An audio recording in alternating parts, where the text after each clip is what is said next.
Amrita institute of medical സയൻസിലെ professor doctor Sudheendran S ആണ്. എന്താണ് പനി? പനി നിങ്ങൾ ആദ്യം പറഞ്ഞതുപോലെ പനി ഒരു രോഗമല്ല, പനി ഒരു രോഗലക്ഷണം മാത്രമാണ്. അപ്പൊ എന്തുകൊണ്ടാണ് നമ്മൾ ഇന്ന് ഈ ചർച്ചയ്ക്ക് തയ്യാറാൻ കാരണം, പനി നിങ്ങൾ പറഞ്ഞ പോലെ കുട്ടികൾക്ക് പനി വന്നാൽ പൊതുവെ പാരന്റ്സിന് ഭയങ്കരമായ ഒരു ടെൻഷനും എന്താ ചെയ്യേണ്ട ഒരു വേവലാതിയായിരിക്കും. അപ്പൊ അതുകൊണ്ട് അതെങ്ങനെ നമുക്ക് ഹാൻഡിൽ ചെയ്യാന്നുള്ളത് നമ്മൾ ഉദ്ദേശിക്കുന്നത്. അപ്പൊ എന്താണ് പനി? പനി പറഞ്ഞാൽ സാധാരണ നമ്മൾ ബോഡി ടെമ്പറേച്ചർ എന്ന് പറഞ്ഞാൽ ഏകദേശം ഒരു 98.2 മുതൽ 98.9 ഡിഗ്രി സെന്റിഗ്രേഡാണ് ടെമ്പറേച്ചർ. അപ്പൊ മിക്കവാറും എന്താ സംഭവിക്കുക, ഇവർ തൊട്ട് നോക്കിയിട്ട് നമ്മൾ എന്റെ കുട്ടിക്ക് പനിയുടെ ഡൗട്ട്, പിന്നെ പലപ്പോഴും നമ്മൾ പനിയെ അവഗണിക്കുക കൂടി ചെയ്യാം. അപ്പൊ ഇതൊക്കെയാണ് പനി. അപ്പൊ പനി യഥാർത്ഥത്തിൽ ഒരു പ്രൊട്ടക്റ്റീവ് മെക്കാനിസമാണ്. നമ്മുടെ ബോഡിയിലേക്ക് ഒരു അണുബാധ വന്നാലോ അല്ലെങ്കിൽ ബോഡി ടിഷ്യൂ ഇഞ്ചുറി വന്നാലോ നമ്മൾ ബോഡി എങ്ങനെയെങ്കിലും നമ്മളൊരു പ്രൊട്ടക്ഷൻ നമ്മൾ ഇതിൽ നിന്നും ബോഡി കരകയറാനുള്ള ഒരു ശ്രമമാണ് ഈ പനി. അപ്പൊ പലപ്പോഴും പനി നമ്മൾ വിചാരിക്കുന്ന അത്ര ഒരു ബോഡിക്ക് ഒരു ഒരു പ്രശ്നം ഉണ്ടാക്കുന്ന സാധനമല്ല ഇത്. ശരിക്കും ചിലപ്പം ഒരു പ്രൊട്ടക്റ്റീവ് മെക്കാനിസമായി പ്രവർത്തിക്കുന്ന ഒരു സാധനമാണ് പനി. അപ്പൊ നമുക്ക് പലപ്പോഴും അഗ്രസീവായ ഒരു ട്രീറ്റ്മെന്റ് പനിക്ക് ആവശ്യം വരാറില്ല. അത് എങ്ങനെയാ അത് വിചാരിച്ചിട്ട് പനി ചികിത്സിക്കേണ്ടെന്ന് അർത്ഥമില്ല.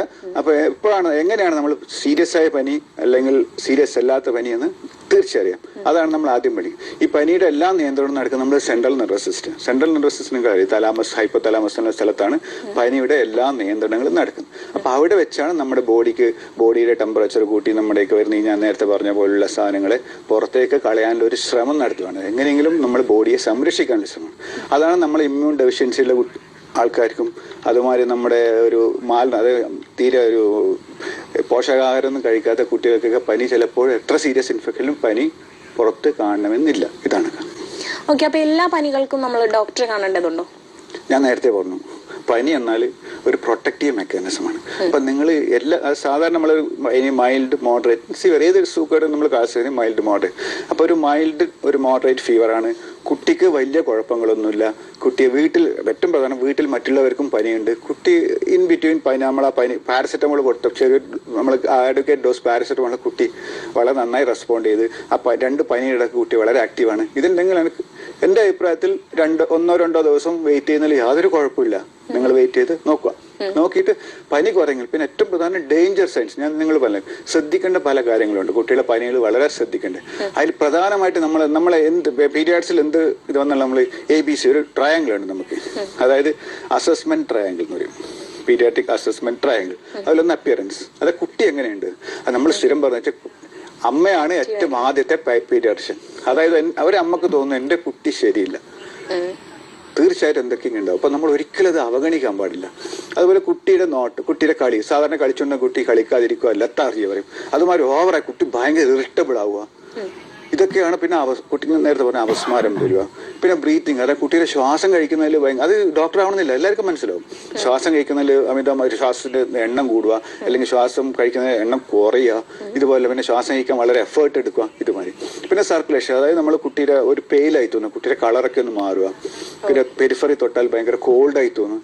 ഇതൊക്കെ ഉണ്ടെങ്കിൽ ഇതൊക്കെയാണ് നമ്മുടെ ഡേഞ്ചർ. പിന്നെ ഞാൻ നേരത്തെ പറഞ്ഞ ശക്തമായ ചുമ, വയറുവേദന, വയറ് വീർത്തു വരിക, വയറ്റിന് ബ്ലഡ് പോവുക, മൂത്രമൊഴിക്കാൻ വേദന വരെ, ഇതുപോലെ എന്തെങ്കിലും ഡേഞ്ചർ സയൻസ് ഉണ്ടെങ്കിൽ ഉടനെ തന്നെ നിങ്ങൾ ഡോക്ടറെ കാണിക്കണം. അതുകൊണ്ട് ഫീവർ ശരീരത്തിൽ നല്ലതെന്ന് വെച്ചിട്ട് ഒരിക്കലും അത് വീട്ടിൽ വെച്ച് ഇങ്ങനത്തെ പ്രശ്നങ്ങൾ വരുമ്പോൾ ഉടനെ തന്നെ ഡോക്ടറെ കാണിച്ച് വൈദ്യസഹായം നേടേണ്ടതാണ്. ഡോക്ടർ പറയുന്നത് ഗൗരവമുള്ള പനിയെ കുറിച്ചാണല്ലോ. അല്ലാത്ത പനികൾ എങ്ങനെയായിരിക്കും? അല്ലാത്ത പനി ഞാൻ പറഞ്ഞു, നമ്മൾ നേരത്തെ പറഞ്ഞു ഇൻഫെക്ഷൻ ആണ് ഏറ്റവും പ്രധാന കാരണം.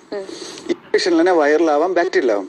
സാധാരണ വൈറൽ ഇൻഫെക്ഷൻ നമ്മൾ അത്ര സീരിയസ് ആയി എടുക്കില്ല. കോമൺ ആയിട്ട് വരുന്ന വൈറൽ ഇൻഫെക്ഷൻ സീരിയസ് ആയി എടുക്കില്ല. അപ്പൊ എങ്ങനെ നമുക്ക് മനസ്സിലാക്കാം വൈറൽ ഇൻഫെക്ഷൻ ആണ് അല്ലെ ബാക്ടീരിയൽ ഇൻഫെക്ഷൻ? വൈറൽ ഇൻഫെക്ഷൻ തുടക്കത്തിൽ തന്നെ ശക്തമായ പനിയായിരിക്കും. പനി തുടങ്ങുമ്പോൾ തന്നെ ശക്തമായ പനി. അത് നിങ്ങൾ പാരസെറ്റമോൾ കൊടുക്കുകയാണെങ്കിൽ കറക്റ്റ് ഡോസിൽ പാരസെറ്റമോൾ വളരെ നന്നായിട്ട് റെസ്പോണ്ട് ചെയ്യും. പിന്നെ 2 പനിയുടെ ഇടയ്ക്കുള്ള സമയത്ത് കുട്ടി നിങ്ങൾ നേരത്തെ പറഞ്ഞ കുട്ടി ഓടിച്ചാടി കളിക്കും, ആ കുട്ടിക്ക് ഒരു പ്രശ്നം ഉണ്ടാവില്ല. പിന്നെ ഉള്ളത് വീട്ടിൽ വേറെ ആയിരിക്കും, ഞാൻ നേരത്തെ പറഞ്ഞ ഉണ്ടാവും ഇതേമാതിരി കുട്ടി കോണ്ടാക്ട്സ്, കുട്ടികൾക്ക് പിന്നെ കുട്ടിയുടെ സ്കൂളിലെ കുട്ടികൾക്ക് ഉണ്ടാവാം. അതുമാതിരി വീട്ടിൽ മറ്റുള്ളവർക്കും പനി ഉണ്ടാവും. ഇതൊക്കെ നമുക്ക് നോക്കി കുട്ടിക്ക് സാധാരണ വൈറൽ ഫീവർ ആണോ എന്ന് നോക്കാം. പിന്നെ സാധാരണ വൈറൽ ഫീവർ മറ്റു പ്രശ്നങ്ങളാണ് ശരീരത്തിനുണ്ടാകുന്ന ചെറിയ റാഷുകൾ, അതുപോലെ ജലദോഷം ഉണ്ടാവാം, ചെറിയ ചുമകൾ. ഇതൊക്കെ സാധാരണ വൈറൽ പനികൾ അസോസിയേറ്റ് ആണ്. അപ്പൊ ആ കേസിൽ നമുക്ക് വേണമെങ്കിൽ 1-2 ദിവസം പാരസെറ്റമോൾ ഒക്കെ കൊടുത്ത് നോക്കാം. പിന്നെ വരുന്നത് ബാക്ടീരിയൽ ഇൻഫെക്ഷൻ സാധാരണ ഇതിൽ ഫോക്കസ്, അതായത് fever with focus and without focus. With focus നമ്മളിപ്പം അഡിനോ ടോൺസിൽ, അതായത് തൊണ്ടക്കിലെ ടോൺസിലൈറ്റിസ്, അതുമാതിരി എൻട്രി സൈറ്റിൽ നിന്ന് നമുക്ക് ഇൻഫെക്ഷൻ വരുന്ന കുറേ സാധനങ്ങൾ, അതായത് UTI, യൂറിനറി ട്രാക്ട് ഇൻഫെക്ഷൻ, അതുമാതിരി വയറ്റുന്ന ഡിസെൻറ്റ് എന്ന് പറഞ്ഞ മലത്തിൽ ബ്ലഡ് പോകുന്ന കണ്ടീഷൻസ്. ഈ കണ്ടീഷൻസിലൊക്കെ നമുക്ക് കുട്ടിയൊക്കെ ബാക്ടീരിയൽ ഇൻഫെക്ഷൻ ആയിരിക്കും.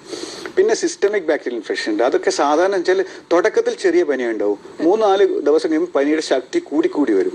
അതുകൂടാതെ ഈ ഇന്റർഫെബ്രൽ പീരീഡ് പറഞ്ഞു ഞാൻ, പനിയുടെ ഇടയിലുള്ള സമയം, ആ സമയത്ത് കുട്ടി സാധാരണയായി സിക്കായിരിക്കും. കുട്ടി ഒരു ഞാൻ നേരത്തെ പറഞ്ഞ ഡേഞ്ചർ സൈനില്ല, അതിലൊക്കെ ഉണ്ടാവാം.